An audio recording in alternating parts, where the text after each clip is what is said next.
Tonight, Sutherland Springs opens old wounds. Turbulence in the South China Sea. And this is, as you can see, a very clumsy piece of shit.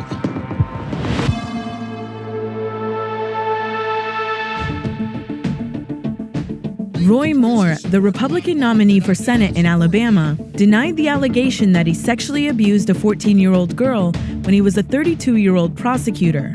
He claims to have never met the accuser. Now, I've never talked to her, never had any contact with her. Allegations of sexual misconduct with her are completely false. I believe they're politically motivated. I believe they're brought only to stop a very successful campaign, and that's what they're doing. Lee Korfman, now 53, told The Washington Post that Moore kissed and fondled her in 1979. There's no greater threat to women than men. Louis C.K. has confirmed the accounts of 5 women who accused him of exposing and touching himself in front of them. As part of a long statement, the comedian said, "These stories are true," and "The power I had over these women is that they admired me, and I wielded that power irresponsibly." The admission comes after the company distributing his new movie, I Love You, Daddy, said it won't be releasing the film. HBO, Netflix, and FX have all cut ties on projects with Louis C.K. The Wall Street Journal reports that special counsel Robert Mueller is investigating Michael Flynn's role in an alleged plot to remove Muslim cleric Fethullah Gulen from the United States and send him to Turkey in exchange for $15 million. Gulen lives in Pennsylvania, and Turkish President Recep Erdogan has been trying to get the U.S. to extradite him ever since a failed coup attempt last year. Flynn was on Turkey's payroll through 2016, receiving $500,000 for foreign lobbying work he failed to disclose.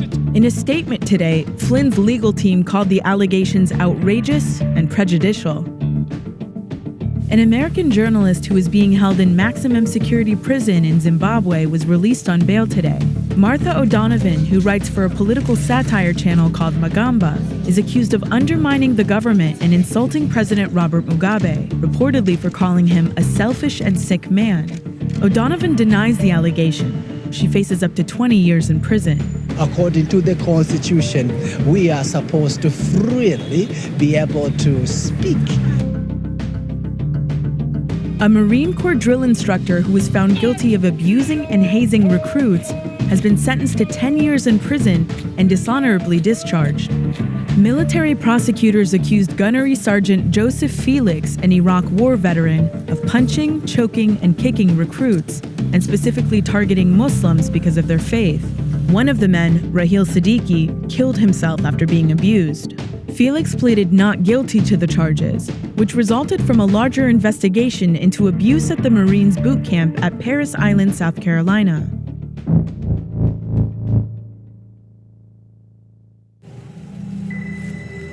The pastor of the Sutherland Springs church, where a gunman massacred 26 people, says the building will be demolished. Pastor Frank Pomeroy, whose own 14-year-old daughter was among the victims, says it would be too painful to hold services there again. The Sutherland Springs attack was the worst mass killing at a church in American history. But it wasn't the first. 37 years ago, a shooter opened fire in a church in another small Texas town.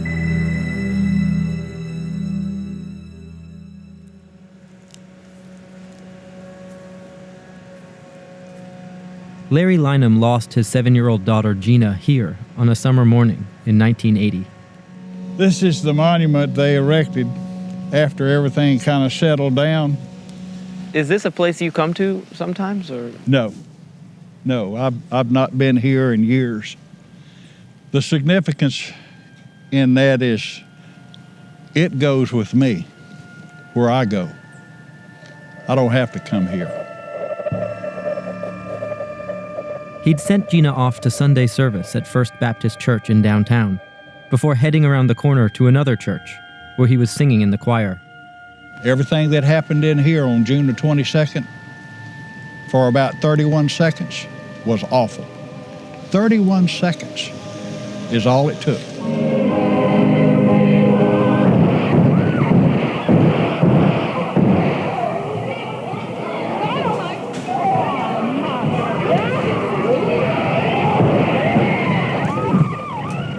the small town of Dangerfield, Texas this morning, a heavily armed man dressed in Army gear walked into a Baptist church, yelled, "This is war," and opened fire on the congregation. When it was over, 4 people were dead, including a 7-year-old girl. At least 9 were wounded. He was identified as Alan King III, a former math teacher. Residents who knew King say he may have held a grudge against members of the congregation. The killings in Dangerfield were a shock to the nation at the time. A mass shooting on a Sunday morning at church in quiet, small-town America. When it happened again this week, in eerily similar circumstances, it brought the past back to life and ripped open the kinds of wounds that never really heal. I would let her ride her bicycle down this street right here. Lynham doesn't live in Dangerfield anymore. He can hardly bear to visit. I would run through the woods watching her till she got right up here. Because I told her. Just to make sure she was safe. That's right. Sounds like you have a very vivid memory of these scenes. You don't know. These things are hard, but they need to be emphasized because there are parents, there are grandparents down south right now who are going to have to live with what I live with. And they're not going to get over it. Do you remember what the first few days were like after the shooting for you? I sat in a room waiting for a funeral. And I'm going to tell you, right now, those folks, those precious people down there in Sutherland Springs are being set up for the anger that's coming at them. In spite of the darkness that came that day, this church continued on. Tragedy struck, but it's not permanent. It's not forever. We know what's forever. In 1980, Steve Cowan was 30 years old, sitting in a middle pew when the gunman came through the sanctuary doors behind him. He was changed by the attacks too. You know, I probably wouldn't be the district attorney today if it hadn't been for the church shooting. I probably would have remained in private practice, but I felt at the end of my career that maybe I could give back to the community somehow in a public way. In 1980, it was hard to perceive what happened.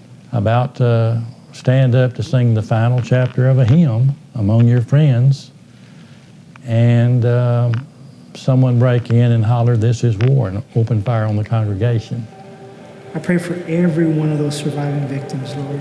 But is it also a little discouraging to think it's been 37 years and here we are, right back here again? It's very discouraging. But it's hard to be hopeful that this church shooting is going to be different than Newtown or Aurora, Colorado, or all the way back to Dangerfield. The NRA and the gun lobby are particularly strong opponents. It's only after things like this that people are even allowed to talk about it, and then they're criticized for being too soon.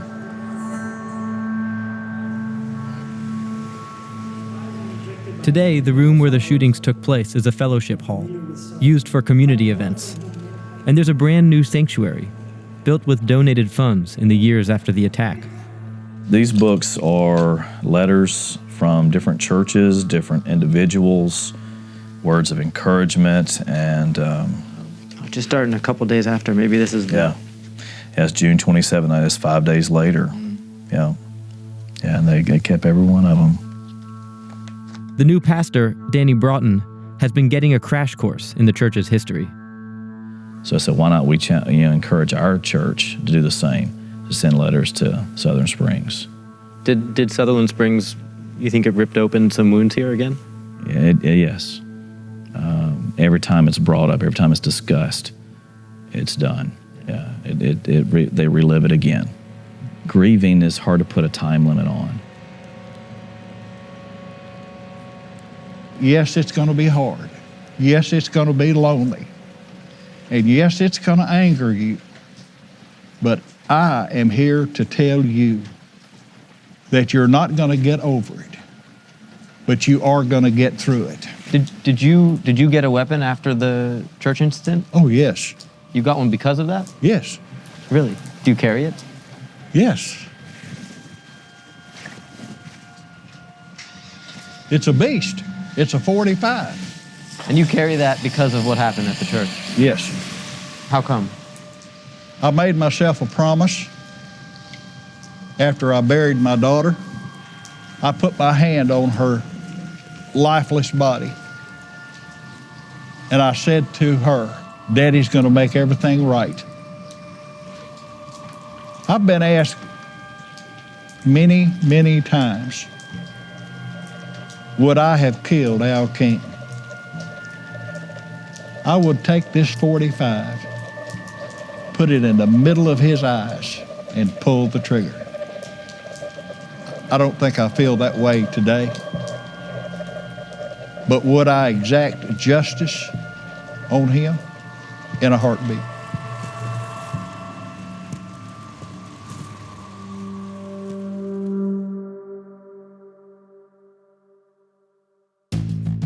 The countries that border the South China Sea are fiercely protective of their territorial claims to those waters.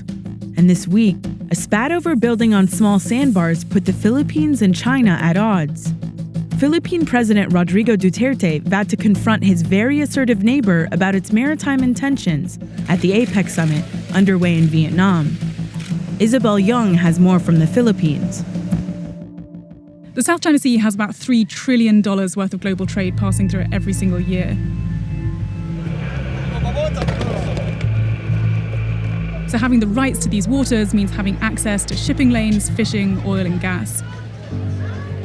Of all the Asian nations that have laid claims to these waters, China has been by far the most aggressive. Since 2015, it's been reclaiming land directly from the sea and building artificial islands and militarizing some of those islands. The Philippines has been building too, but on a much smaller scale. This week, they backed down from those endeavors by halting construction on the Sandy Cay sandbars. Just last year, I was with the Philippines Army visiting those sandbars. Who are you defending this island against? Actually, for those invading. Who are those invading? Obviously, China. There's only a few of you. What are you going to do if the Chinese do come here and try and take over this island? To defend this AOR, we don't have any weapons or the big weapons to counter with them. So it's impossible to defend against the Chinese if you don't have any weapons or anything, right? Maybe yes. So far, Duterte has avoided confronting the Chinese directly over the South China Sea, opting instead for cozier relationships with China's President Xi Jinping. Do we argue or we just talk? Then I would say, let us put it to some other day. There will come a time when we'll have to talk about it. But he has also said that he will address these concerns with the Chinese in person, appearing to give a tougher stance. For Filipino citizens, control of these islands is a point of national pride, and they'll be watching closely to see what the next steps are.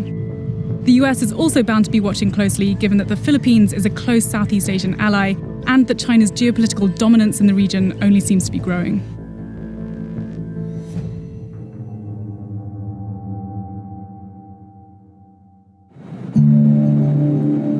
Police in Papua New Guinea began dismantling an immigration detention center on Manus Island, where Australia holds asylum seekers.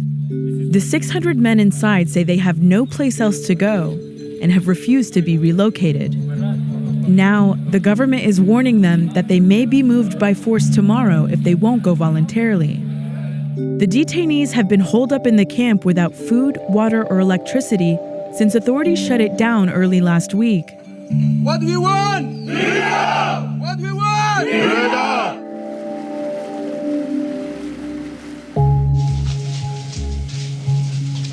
This is my compound, so we are friends. Izzatullah Kakar is a Pakistani asylum seeker. He's been detained on Manus Island for more than 4 years. Like most of the men here, authorities intercepted him when he was trying to reach Australia by boat. Deteriorating conditions in the now unguarded camp forced Izzatullah to leave and look for supplies earlier this week. We're digging and to find the water. We don't have power, we don't have food. I am looking to find some medicine. Australian immigration told to all the shop, don't give anything to these people. It's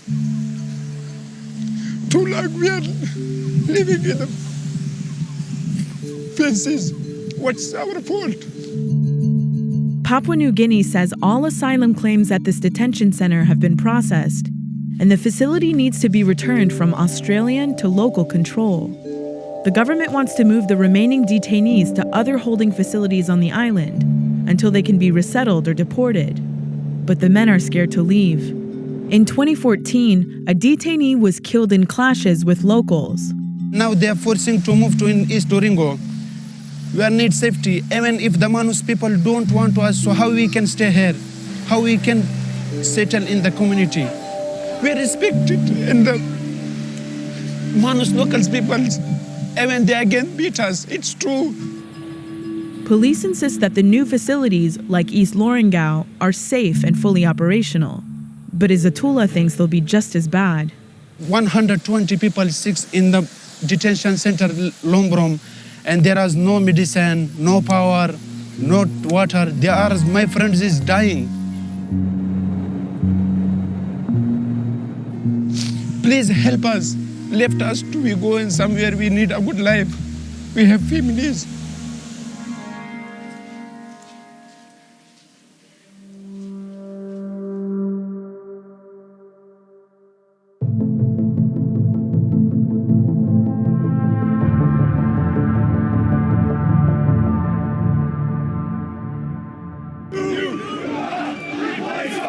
Three months after the Unite the Right rally in Charlottesville, white supremacist Christopher Cantwell finally appeared before a judge yesterday. He's been in a local jail since late August, accused of 3 violent felonies. Ellie Reeve reports from Charlottesville. A judge here at the Albemarle General Court dismissed 2 of 3 charges that were brought against Christopher Cantwell. The judge allowed the charge of injury caused by a caustic agent, and the case is headed to a grand jury. He dropped the charges of illegal uses of gases maliciously and unlawfully for lack of evidence. The complainants, Christopher Goad and Emily Gorsinski, say Cantwell maced them during a melee after a Tiki Torch rally on August 11th. Video played a big role in the hearing, with Cantwell's lawyer going through it frame by frame. Cantwell looked different than he did in August. He's lost weight, his hair's grown out, he looks less menacing in a striped jumpsuit and wrist and leg restraints. But he kept a cold stare at Gorsinski. Elmer Woodard represents Cantwell and argued his client used pepper spray in self-defense. By objecting to almost every question, he dragged the hearing on for more than 6 hours. Woodard walked past the media after the hearing and was promptly confronted by protesters. About a dozen white nationalists showed up wearing black to support Cantwell. 40 members of the community showed up too, many wearing red. I spoke to Emily Gorsinski after the hearing about what it meant for her and the anti-fascist movement. The anti-fascist organizers that you've worked with are not known for using the police. Generally speaking, anti-fascist and anti-racist activists and anarchists don't like to work with the police, and frankly, that's because the system has a tendency to turn it around on us. So it is a calculated risk to involve the state, to be willing to talk to the state. But I'm very comfortable in my position to be able to do that. With the alt-right seeming to gain momentum and trying to go mainstream, does the anti-fascist movement also need to go mainstream? I think it does. I think that one of the things that we've really focused on in Charlottesville as a community is trying to broaden the reach of radical direct action, to involve people who wouldn't normally be involved. I think ultimately we do need to bring anti-fascism into the mainstream because the movement, the alt-right movement, is not the only fascism that we're facing in this country. What has been the personal cost to you of pressing charges against Chris Cantwell? You know, it's really hard to quantify that. I have lost a lot in this process. So there is, a sense that like any day somebody could come up to my house and decide to shoot it up, or that somebody could attack, my wife on her way to work, or harass my family. Unfortunately, when you go speak out against a violent movement, you can expect a violent backlash. Do you ever just want it to be over? I want all of this to be over. I want all of this to be done, and I want the people who brought violence into this community to be punished for it. I would really very much like to move on with my life. I didn't ask for this. They came to this town. Chris Cantwell doesn't live here. I live here.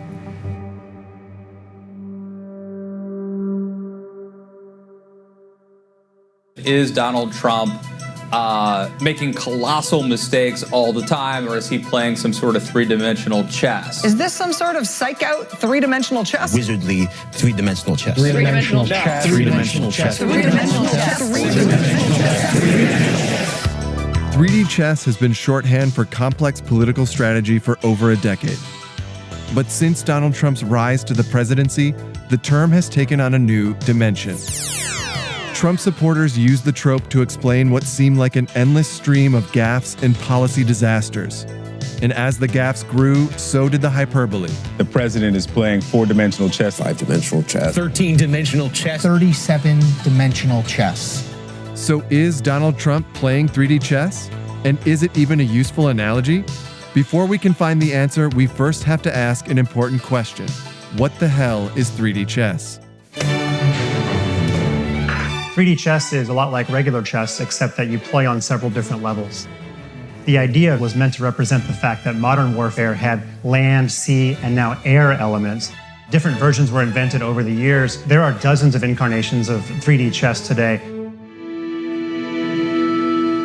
Your mind is not on the game, Captain. Check.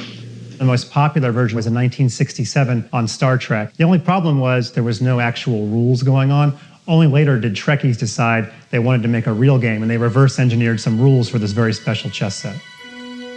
For more insight, we found the mastermind behind the world's most beloved version of multi-dimensional chess.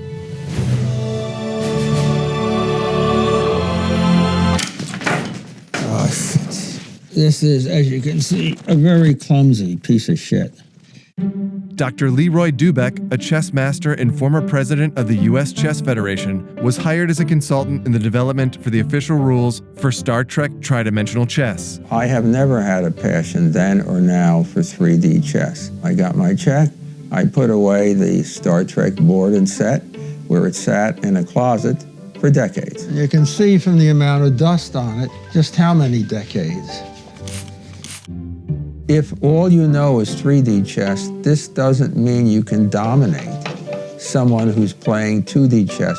Regular chess has far more applications in the real world. Zoe, could you show your daddy how to play this? I do not think you need to be a genius to play 3D chess. It doesn't make you any smarter.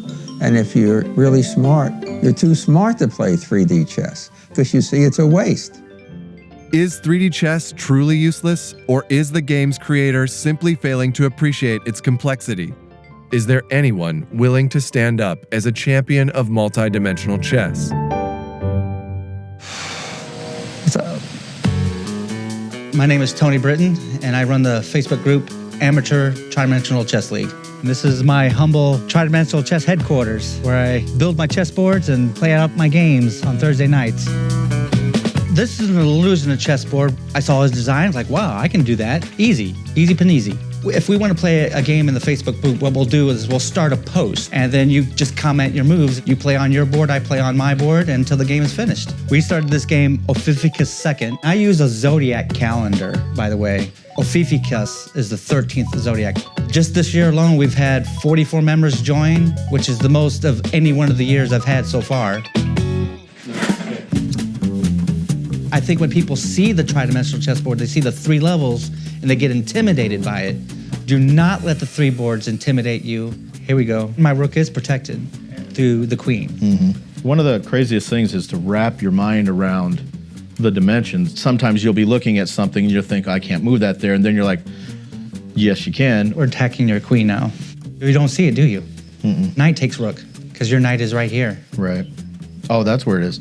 See, it's so confusing sometimes. That's the different plane thing, I'm telling you. To be really good at 3D chess, you have to be a genius, yeah. Just like in regular chess, whether you're playing globe chess, circle chess, 3-player chess, tridimensional chess, you got to understand the basic concepts of chess. Yep. And now the final move, and that's checkmate.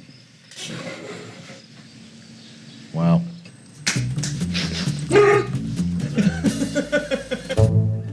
While our experts disagree on the game's usefulness, they do see eye to eye when it comes to Trump's ability to use almost any kind of chess strategy. Do I think Donald Trump would be good at playing tridimensional chess? I don't think so. I don't think Donald Trump will do well at chess. When chess or 3D chess is used as an analogy for President Trump's thinking, chess players are not particularly pleased with this comparison. Donald Trump, in most of the things that I've seen do, is reactionary. He appears to make impulsive moves, and that can be disastrous at chess. I would love to see Donald Trump sit down at a chessboard. There's nowhere for him to hide. When you sit down at a chessboard, no one's allowed to help you.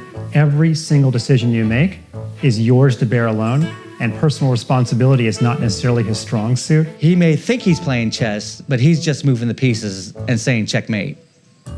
And I'm like, wait a minute, time out. That's not how the pieces move.